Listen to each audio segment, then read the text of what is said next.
कानी बहू। किशोरी लाल जी के बेटे राघव की शादी की बात जगह जगह चल रही थी, लेकिन किशोरी लाल जी को कोई लड़की पसंद ही नहीं आती थी। और उसकी एक ही वजह थी, किशोरी लाल जी का लालची होना। उनको लड़की वालों से मोटा दहेज चाहिए था और इसी चक्कर में एक दिन वो एक बहुत पैसे वाले के घर अपने बेटे का रिश्ता लेकर पहुंचे। उस आदमी का नाम था ओम प्रकाश। देखे किशोरी लाल जी, मेरी एक ही बेटी है और मेरी सारी संपत्ति जायदाद सब कुछ मेरी बेटी नैना का ही है। पापा, नाम से लगता है बहुत खूबसूरत होगी। कितना अच्छा नाम है ना, नैना। ओ, वैसे बात तो सही है आपकी। अब इतना पैसा है, जमीन जायदाद है, इकलौती बेटी, आप भी क्या करेंगे? सब कुछ उसे ही देंगे ना। बिल्कुल ठीक पहचाना आपने। बस बेटी की शादी और सारी जायदाद उसके नाम। पापा, बिना देखे हाँ कर दीजिए ना। इतना अच्छा रिश्ता फिर कहाँ मिलेगा? माला माल हो जाएंगे हम। मैं अपनी बेटी को बुलाता हूँ।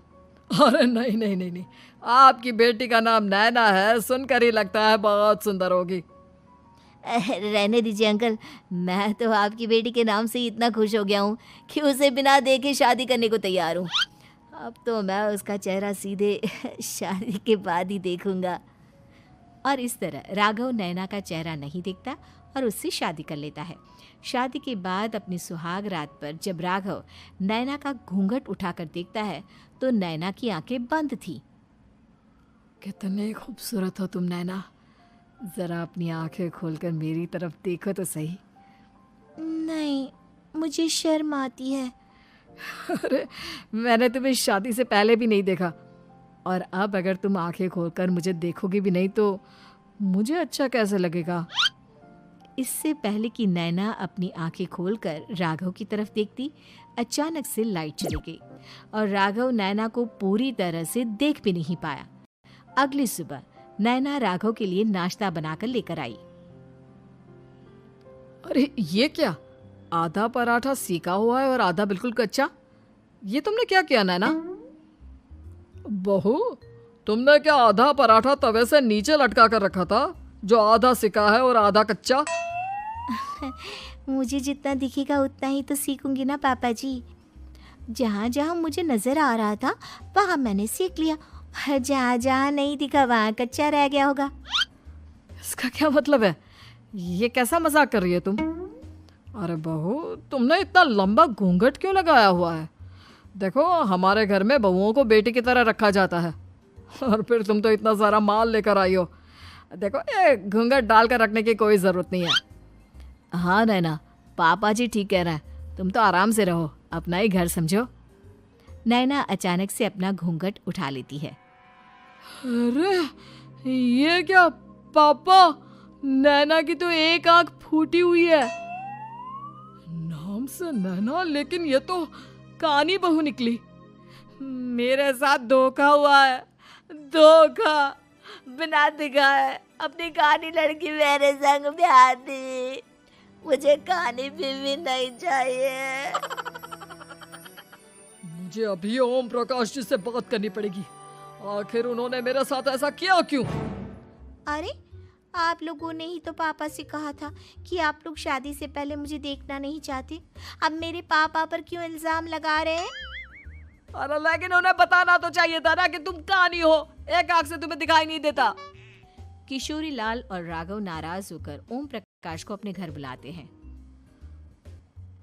पापा जी, ये आपने क्या किया? शादी से पहले बताया क्यों नहीं कि नैना की आंखों में परेशानी है? अरे, आप ही ने तो लड़की देखने से मना कर दिया था। और लेकिन आप बता तो सकते थे।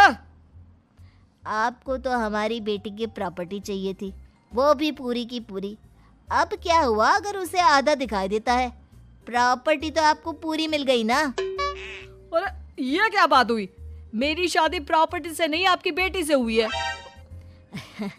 अब ये तो पहले सोचना चाहिए था, तब तो मेरी प्रॉपर्टी देखकर तुम्हारी जुबान लप लपा रही थी।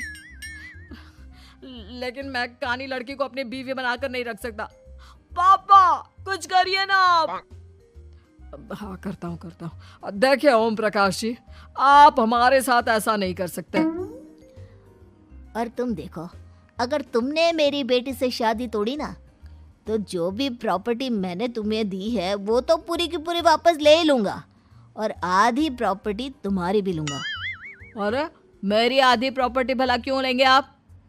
इसलिए क्योंकि मेरी बेटी को आधा नज़र आता है और उसकी नज़र अभी तक तुम्हारी आधी जायदाद पर ही पड़ी है।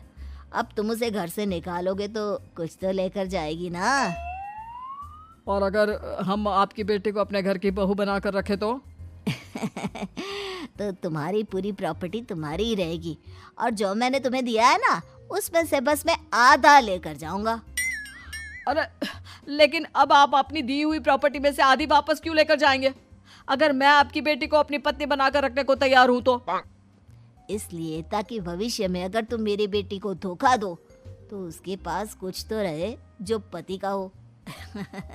वैसे मेरे पास तो बहुत कुछ है, लेकिन अपने पति की कोई निशानी तो उसके पास होनी चाहिए ना।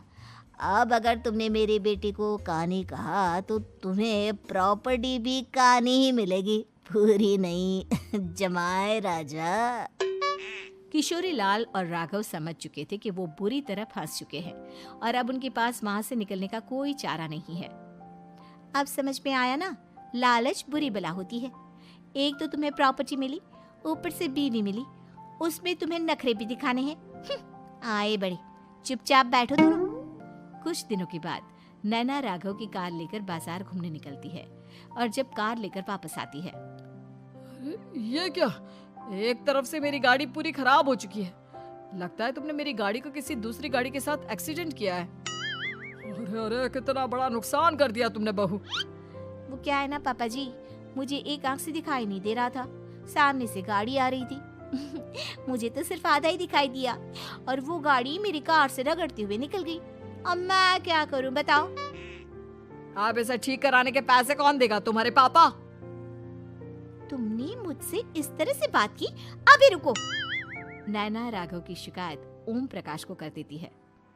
देखो राघव, अब जो मेरी आधी प्रॉपर्टी तुम्हारे पास थी ना, उसमें से आधी और मैं लेकर जाऊंगा, क्योंकि तुमने मेरी बेटी को डांटा। अरे नहीं नहीं पापा जी, गलती हो गई, माफ कर दो। गलती की तो कोई गुंजाइश ही नहीं। अगली बार मेरी बेटी को डांटा तो बची हुई आधी में से आधी और ले जाऊंगा। लालच के चक्कर में हम दोनों ने बहुत बड़ी गलती कर दी बेटा। एक तो तुम्हें कानी बहू मिली और ऊपर से जो माल मिला वो भी काना। इस तरह राघव की हर एक गलती पर ओम प्रकाश उसकी प्रॉपर्टी का आधा आधा हिस्सा लेकर अपना सारा माल वापस ले गया और राघव को कानी बीवी से काम चलाना पड़ा।